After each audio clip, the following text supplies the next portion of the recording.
திருமகள் TV பல்சுவைகள் படைக்கும் பாசறை.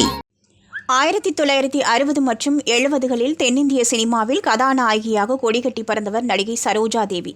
அன்றைய முன்னணி நட்சத்திரங்களான எம்ஜிஆர், சிவாஜி, ஜெமினி கணேசன், என்டிஆர், நாகேஸ்வர ராவ் உள்ளிட்டோருடன் ஜோடி சேர்ந்து நடித்தவர். எம்ஜிஆர் குறித்து ஒரு பேட்டியில் கூறியுள்ள சரோஜா தேவி, கச்சதேவயானி படத்தில் நடித்தபோது தான் முதன்முறையாக எம்ஜிஆரை பார்த்தேன். அப்போது முதன்முறை எம்ஜிஆர் என்னிடம் பேசிய போது கன்னடத்தில் உரையாடினார். அதன் பிறகு திருடாதே படத்தின் தயாரிப்பாளரிடம் என்னை பற்றி சொல்லி அந்த படத்தில் நடிக்க வாய்ப்பு வாங்கி கொடுத்தார். அதன் பிறகு ஃபோட்டோஷூட் நடத்தி எனக்கு வாய்ப்பு கொடுத்தார்கள். அந்த படத்தில் முதன்முறையாக எம்ஜிஆருடன் இணைந்து நடித்தேன். படப்பிடிப்பின் போது கண்ணாடி என் காலில் குத்தி ரத்தம் வந்தது. அதை நான் யாரிடமும் சொல்லவில்லை. அப்போது எம்ஜிஆர் இதை கவனித்து உடனடியாக முதலுதவி செய்தார். அவரது கர்ஷிப்பால் ரத்தத்தை துடைத்து விட்டார். நான் அப்போது பெரிய நடிகையாக இல்லாத போதும் எம்ஜிஆர் இதை செய்தார். பின்னர் நாடோடி மன்னன் படத்தில் எம்ஜிஆருடன் நடித்தேன். அந்த படம் வெற்றிகரமாக ஓடியது. திருடாதை படத்தில் நடித்த போதும் எம்ஜிஆர் எனக்காக காத்திருப்பார்.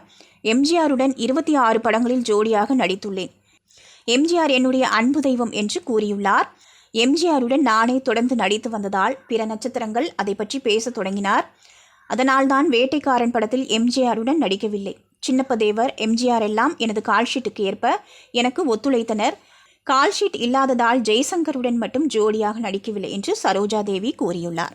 திருமகள் டிவியை லைக் செய்து உங்கள் நண்பர்களுக்கும் ஷேர் செய்வதுடன் சப்ஸ்கிரைப் செய்து ஆதரவு தாருங்கள்.